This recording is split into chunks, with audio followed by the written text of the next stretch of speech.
Olá, meu querido irmão, minha querida irmã, que a paz do nosso Senhor Jesus Cristo venha sobre as suas vidas e sobre a sua família hoje e sempre. Hoje venho trazer uma palavra abençoada para você, uma mensagem que vai te fortalecer espiritualmente, desde que você coloque em prática. Tá bom.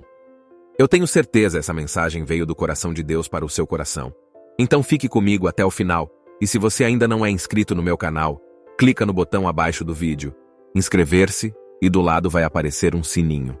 É muito importante que você ativa esse sininho para você ser avisado pelo YouTube sempre que eu colocar um vídeo novo aqui, tá bom, meus irmãos? Então vamos lá.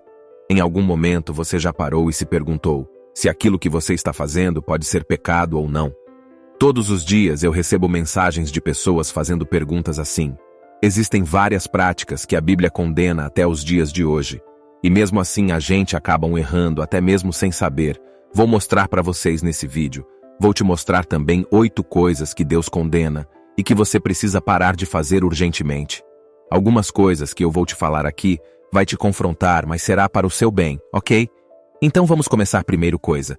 Fazer dívidas. Muitas pessoas têm o costume de fazer dívidas, seja no cartão ou em um empréstimo. As dívidas às vezes chegam a se acumular por anos e a pessoa fica sempre empurrando com a barriga para pagar depois. Mas você sabia que a Bíblia condena esse tipo de prática? Eu sei que em alguns casos as pessoas acabam entrando em dívidas por falta de dinheiro ou por algum golpe que sofreram.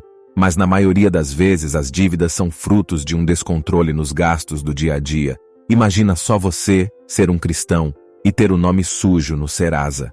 Será que desta forma você está dando um bom testemunho? Em primeiro lugar, precisamos entender que não existe problema nenhum em pedir dinheiro emprestado a alguém ou fazer um empréstimo ou financiamento no banco, porém existe um lado negativo quando você comete o erro de não pagar de volta o que você deve.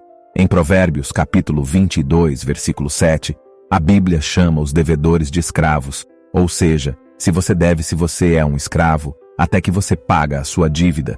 E vamos ler também o que a palavra do Senhor diz em Romanos, capítulo 13. De a cada um o que lhe é devido, se imposto, imposto, se tributo, tributo, se temor, temor, se honra, honra, não devo nada a ninguém, a não ser o amor de uns pelos outros. Pois aquele que ama seu próximo tem cumprido a lei, como nós podemos ler. Não existe condenação em você pedir dinheiro emprestado, mas a palavra do Senhor nos orienta a não ficar devendo nada, ninguém.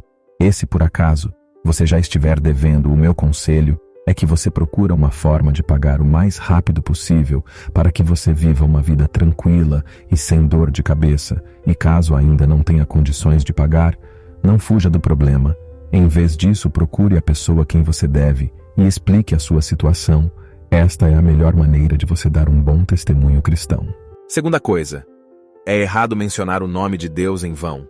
Muitas pessoas conhecem e entendem esse mandamento, mas ainda não o levam a sério e acabam cometendo esse erro repetidamente ao longo do dia. Falar o nome de Deus sem valor é usar o nome do Senhor em frases sem importância, não reconhecendo a significância e o poder que esse nome tem. O mesmo princípio se aplica ao nome de Jesus, como mencionado em Filipenses capítulo 2, versículos 9 e 10. A Bíblia afirma que o nome de Jesus está acima de todos os outros nomes e que ele deve ser adorado nos céus, na terra e até mesmo debaixo da terra. Esse nome carrega um grande peso de glória e deve ser utilizado somente para honrá-lo em adoração ou para fazer nossas orações a Deus. Portanto, qualquer frase que utilize o nome do Senhor sem respeito e adoração deve ser evitada, para que não enfrentemos as consequências. A Bíblia nos adverte a não tomar em vão o nome do Senhor nosso Deus, pois ele não deixará impune aquele que o fizer. Devemos ter muito cuidado para não mencionar o nome de Deus e de Jesus em brincadeiras, piadas ou mesmo quando reclamamos de algo, pois isso demonstra uma falta de respeito e reverência ao Senhor. Meu conselho é que você esteja atento às palavras que saem da sua boca, para que você não traga condenação sobre si mesmo. Terceira coisa, ser omisso. Presenciar alguém próximo a você cometendo um pecado e escolher ficar em silêncio diante dessa situação é condenado pela Bíblia. O pecado da omissão ocorre quando deixamos de fazer algo que sabemos que devemos fazer e que a palavra de Deus nos ordena. Podemos ver o que está escrito em Tiago, capítulo 4, sobre esse assunto. É importante refletir sobre isso, pois aquele que sabe o que é certo e não o pratica, comete pecado. Um exemplo de omissão pode ser encontrado no Jardim do Éden, quando Eva comeu o fruto proibido e ofereceu a Adão, que também havia sido instruído por Deus a não comer do fruto, mas nada fez a respeito. Adão ignorou completamente o que era correto fazer, e devido à sua omissão, o pecado entrou na humanidade. Outro exemplo é dado por Jesus em Lucas, capítulo 10, versículo 30, onde ele conta a história do homem abandonado na estrada, pedindo por ajuda. 2 homens passaram por ele e não fizeram nada. Esses homens eram um sacerdote e um levita, ambos cientes do que precisava ser feito, mas preferiram ignorar o homem necessitado e seguir em frente. Foi somente um terceiro homem que passou por lá e mostrou compaixão, oferecendo ajuda e assistência ao homem abandonado. Esse terceiro homem agiu corretamente, porque sabia o que era certo a se fazer. Jesus chamou esse homem de o bom samaritano. Portanto, meu querido irmão, se você tem conhecimento da palavra de Deus e sabe o que é certo e errado, não fique em silêncio diante de situações que se apresentem a você. Quarta. Coisa. Fazer fofoca. A pessoa fofoqueira é aquela que possui informações confidenciais sobre outras pessoas e as espalha indiscriminadamente, mesmo para aqueles que não precisam saber. Esse comportamento é um erro comum, e algumas pessoas pensam que não há problema em compartilhar segredos e detalhes da vida alheia. No entanto, você sabia que a Bíblia condena fortemente essa prática? Vejamos o que o apóstolo Paulo diz em 1 Timóteo, capítulo 5.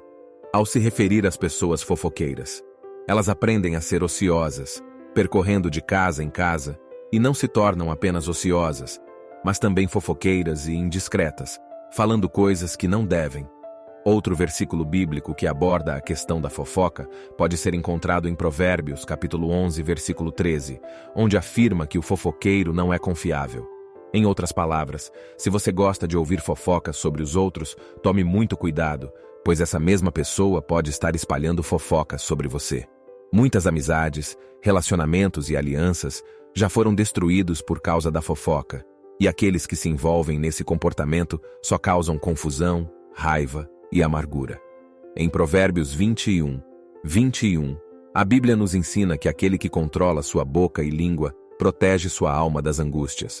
Portanto, devemos evitar essa prática para não desagradar a Deus e evitar trazer sofrimento para nossas vidas.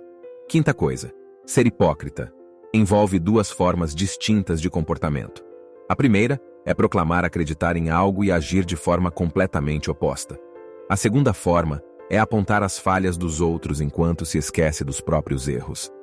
A Bíblia descreve a hipocrisia como um pecado, algo que muitos cristãos cometem sem perceber em seu dia a dia.